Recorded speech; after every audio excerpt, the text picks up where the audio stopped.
Ibanga ry'igitaramo kigomba guhuza The Ben na Bruce Melody ryagiye hanze. Igitangazamakuru igihe.com nicyo dukesha ino nkuru. Uvuga ngo mu bihe byashize muri Mutarama ku tariki ya mbere Mutarama uno mwaka 2025 nibwo habaye igitaramo kidasanzwe, igitaramo cyabereye muri BK Arena. Kikaba ari igitaramo cya The Ben, igitaramo yakoze BK Arena iruzura neza. Abantu baravuga bati noneho The Ben akomeje gucima nyuma y'ibyo nibazigiye bivugwa yuko The Ben na Bruce Melody muri no minsi bari hejuru, umwe ari hejuru y'undi, ariko abenshi batangiye gucima karavuga bati nubwo Bruce Melody ari gukora indirimbo zirebwa cyane, ari gukora amaklub arenze n'abahanzi bo muri Afrika, by'umwihariko za Nigeria, za South Africa, za Tanzania, abantu batangira kuvuga bati umuvandimwe yamaze kugera muri United States of America, Rwanda, Shagi, byose ni diro ndende Bruce Melody yari yagiye akora bitandukanye n'ibyo The Ben yari yagiye akora. Ariko ntabwo twigeze tumenye ko nyuma y'igitaramo cya The Ben cyabereye muri BK Arena, stade ya BK Arena, cyangwa se intebe zo muri BK Arena zisaga 10,000 zikuzura, ndetse iki gitaramo kikaba cyaritabiriwe na timu yo muri 155 AM Limited, ikaba harimo Coach Gayer, harimo Bruce Melody n'abandi bastari bo muri ino nzu, cyangwa se babarizwa muri ino nzu. Ibyo bintu byaje kurangira nyuma yaho gato ya icyo gitaramo. Abantu bo mubarizwa muri cyangwa se ubuyobozi bwo muri 155 AM bo propose timu ya The Ben niko bakorana igitaramo kidasanzwe. Igitaramo na hano twabashije kumenya cyari kuzabera, ariko amakuru twinja twagiye ducukumbura nuko iki gitaramo nicyo cyagombaga kubera muri BK Arena, none bakayipfundikira ari babiri, hagashya muri Kigali, hagashya hagakongoka. Ariko ikibazo na nubu icyo gitaramo kabiswe cyaragizwe ibanga, noneho aka kanya bimenyekanye ari uko hajemo kidobya. Bishaka ko ari ibintu bashaka gutunguza abantu bati igitaramo cyemejwe tariki ni gutyo gusa, tutazi ngo byateguriwe he, byabereye hehe. Ariko kuntu bimeze uyu munsi witwa The Ben, ngira ngo urabizi ko The Ben tujye dusubira inyuma twibuke neza nk'abantu bakurikirana showbiz. Iyi ni trend Nova TV, ni aho hantu usanga makuru menshi, usanga makuru ari updated kugira ngo ugendane n'ibigezweho tukugererayo. Ariko dukomeje, ikintu wamenya nuko The Ben yigeze gukorana na Coach Gayer. Wambaza ngo ni muhe mwaka wa 2021 Coach Gayer yagize atya korana na The Ben, ariko biza kurangira hajemo kutumvikana uburyo umwe cyangwa ubundi. Ibi rero byanatumye hazamo saga, ndetse The Ben na Coach Gayer baratandukana. Ntihashize iminsi mike rwose, nta gihe gishize Coach Gayer ahita propose Bruce Melody kumureberera inyungu. Ariko ubwo nyine Bruce Melody yaraje kubana ari kumwe na Element L, yaraje kubana ari kumwe na Oscar na Element Cancel, byose byari bigiye kuba ari imiriro cyane ko na nubu abo bantu mvuze bose bigeneye n'amazina yabo wavuga ko bari trend, bafite imikorere cyangwa se bari active uyu munsi. Ikintu cyaje kubaho rero, haje kuzamo agatotsi hagati Coach Gayer, ariko noneho yongera na Bruce Melody, bitewe nuko urumva umuntu yari manager wawe yakureberera inyungu, muratandukanya isajya ku managinga mu competitor wawe Bruce Melody, byatangiye kuba nabi. Ariko ntibyatinze wa mugani wa muhanzi witwa Coach Gayer na The Ben bongeye kugaragara, ngira ngo ni muri Kanama muri 2024.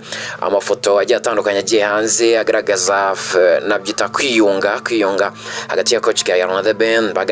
Bigaragaza amafoto agiye atandukanye kuri Instagram na ku zindi mbuga nkoranyambaga zabo bakoresha, bari gusangira utuntu tugiye dutandukanye, bavuga bati ibintu ni amahoro.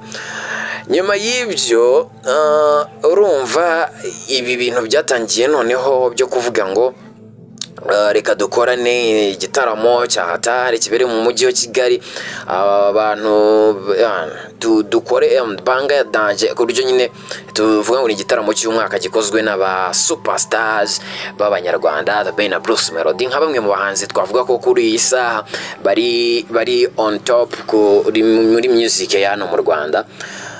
By the way, uwitwa The Ben yarafite timu y'abantu bagomba kuba bafatanya, abantu bagomba kuba bari kumwe. Ikintu cyabayeho kidobyano yavuye ibyatumye igitaramo kitaba ngibi.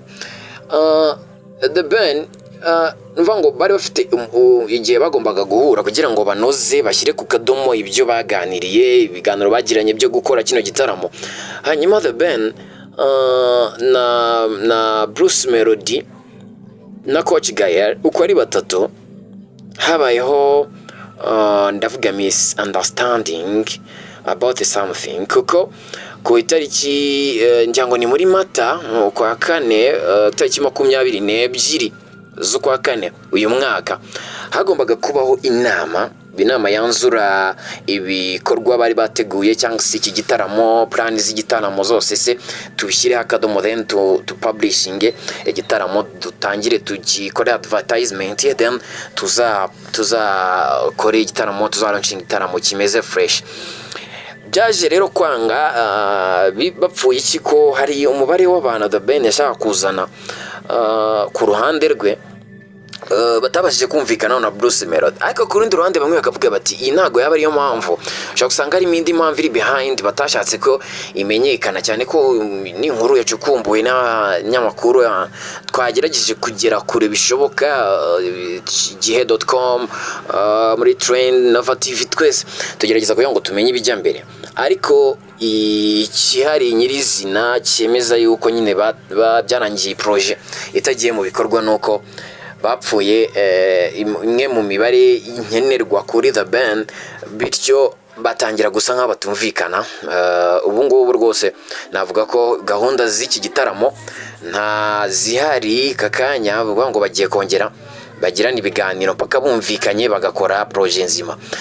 Ibi rero bije ngira ngo Coach Gael muri ntamazemo iminsi asagaye ya company ya 155 AM Limited, ndetse na n'ibibazo yarajya afitanye na bamwe mu bo yamanagingaga, bivugwa kuri Alaska akanga kumuha amafaranga ya video indirimbo yifuza gusohora witwa Element, ibintu bigiye bitandukanye.